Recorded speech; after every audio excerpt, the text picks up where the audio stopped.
Good good evening विद्यार्थी मित्रांनो. जसं की काल आपण खूप महत्वपूर्ण पॉईंट विषयी डिस्कशन केलं होतं. कालचं लेक्चर हा अपलोड झालं नव्हतं कारण लॉकडाऊनमुळं, आणि आजही त्या ठिकाणी आपण प्रयत्न करतोय सध्याला लॉकडाऊन मध्येही लेक्चर घेण्याचा.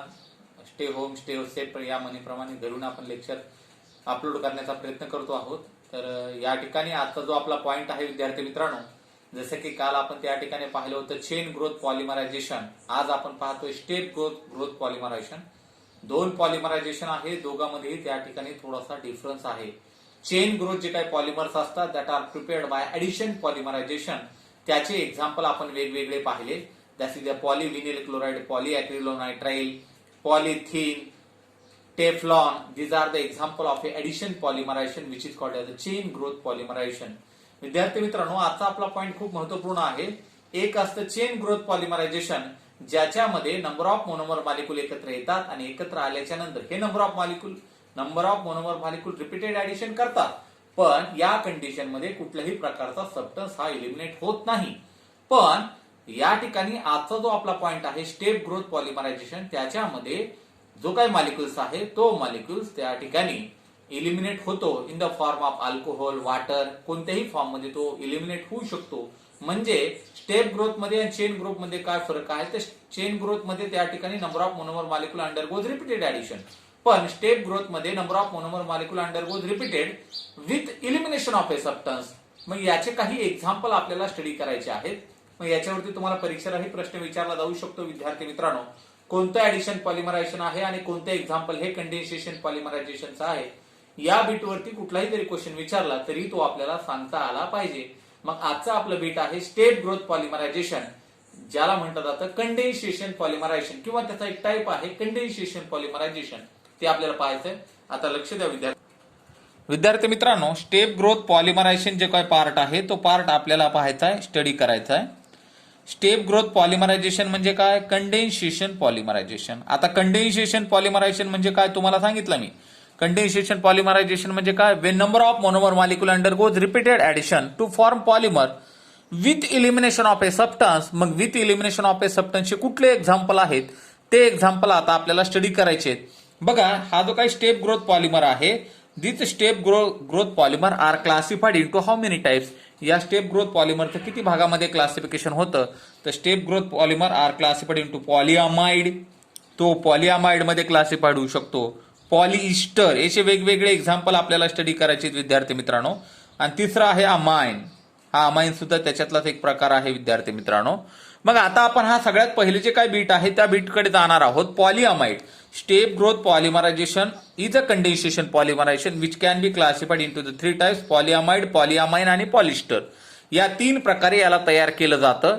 या तीन प्रकारामध्ये हा तयार होतो. म्हणजे 100% तुम्हाला खात्री आली असेल की पॉलिअमाइड मध्ये नंबर ऑफ मोनोमर मॉलिक्यूल एकत्र येणार पण सबस्टन्स एलिमिनेट होणार.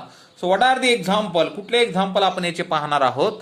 तर विद्यार्थी मित्रांनो, याचे जे एक्झाम्पल आहेत ते एक्झाम्पल आपल्याकडे तीन आहेत. One is nylon 6, another is the nylon 6,6 and another is the nylon 6,10. असे तीन एक्झाम्पल आहेत विद्यार्थी मित्रांनो. So that is the पॉलिअमाइड.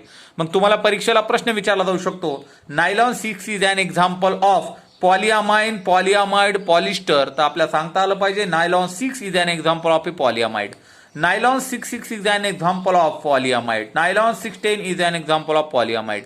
पॉलिस्टरचे तसेच एक्झाम्पल आहेत, पॉलिअमाइनचेही तसेच एक्झाम्पल आहेत.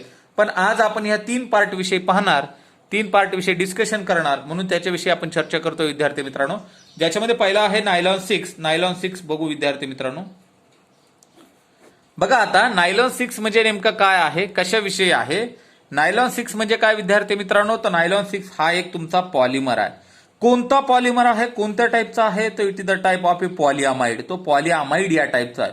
पॉलिअमाइड याच टाईपचा का आहे ते सुद्धा आपण पाहणार आहोत. पहा विद्यार्थी मित्रांनो, C+O हा NH, ज्याच्यामध्ये हा फंक्शनल ग्रुप येतो त्याला म्हटलं जातं त्या ठिकाणी अमाइड. CONH2, तुम्हाला माहिती आहे CONH2 म्हणजे काय, अमाइड. मग या ठिकाणी हा CH2, त्याच्यानंतर हा CH2, त्याच्यानंतर हा CH2, त्याच्यानंतर हा CH2 and this is called as epsilon caprolactam. याला या ठिकाणी आपण काय म्हणतो विद्यार्थी मित्रांनो, ऍब्सोलॉन कॅप्रोलॅक्टम असं म्हणतो. So this is a epsilon caprolactam. हा ऍब्सोलॉन कॅप्रोलॅक्टम आहे. मग हा तुमचा ऍप्सिलॉन कॅप्रोलॅक्टम हा मोनोमर आहे. हा काय आहे विद्यार्थी मित्रांनो? हा तुमचा मोनोमर आहे आणि हाच नायलॉन 6च्या प्रिपरेशन मध्ये यूज केला जातो. These are used in the nylon 6. हाच नायलॉन 6चा पॉलिमर आहे तुमचा. म्हणजे हा जर ऍप्सिलॉन कॅप्रोलॅक्टम जो काही आहे, या ऍप्सिलॉन कॅप्रोलॅक्टम पासूनच हा नायलॉन 6 बनवला जातो. And this is a compound. हाच पॉलिमर आहे विद्यार्थी मित्रांनो. सो दिस इज, फक्त याला काय करायचं, थोडंसं सिस्टमॅटिकली मध्ये लिहितो मी. C double bond O dash CH2 5 times NH. So this is called as, याला आपण या ठिकाणी काय म्हणतो, नायलॉन 6 असं म्हणतो विद्यार्थी मित्रांनो. So this is our nylon 6. हा नायलॉन 6 आहे. This is our epsilon caprolactam. It is a monomer and it is a polymer. हा तुमचा मोनोमर आहे आणि हा तुमचा पॉलिमर आहे. So this is a very simple. मग या ठिकाणी हा जर तुम्हाला बनवायचा असेल COOH CH2 5 टाइम्स तुमचा हा NH2. So this is called as epsilon amino pentanoic acid. हाच आहे हा कंपाऊंड विद्यार्थी मित्रांनो. हा मोनोमर, त्याच्यापासून हा बनवला तुम्ही पॉलिमर. किती सिंपल आहे विद्यार्थी मित्रांनो. मग दिस is a type of a पॉलिअमाइड. हा पॉलिअमाइडचा प्रकार आहे. पॉलिअमाइडचा का?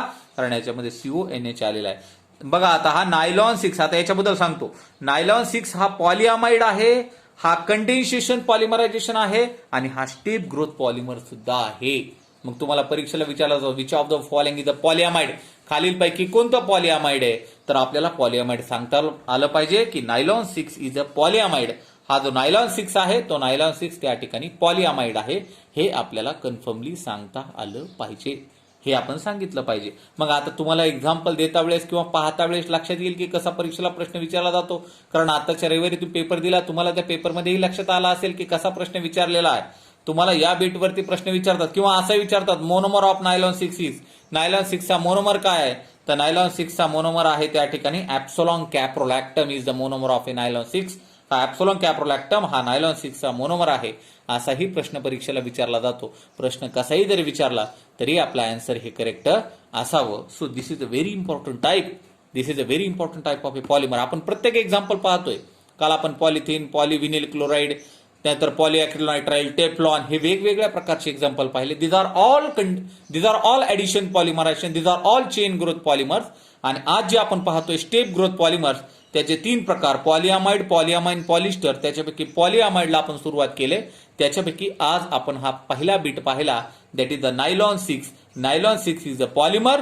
कोणतं पॉलिमर्स आहे? तर पॉलिअमाइड पॉलिमर आहे. त्याचा मोनोमर कोणता आहे? ऍप्सिलॉन कॅप्रोलॅक्टम आहे. तो कसा मिळवला हे सुद्धा आपण पाहिलं. मग प्रत्येक बीटवरती प्रश्न कसाही जरी विचारला तरी तो आपल्याला सॉल्व्ह करता आला पाहिजे. विद्यार्थी मित्रांनो, आता याच्यावरती प्रश्न बघा कसा दिलेला आहे पाठीमागे नोट्स मध्ये. तो प्रश्न एकदा काळजीपूर्वक बघा आणि सोडवा. तर या पॉइंटवरती आपण थांबू विद्यार्थी मित्रांनो. थँक्यू.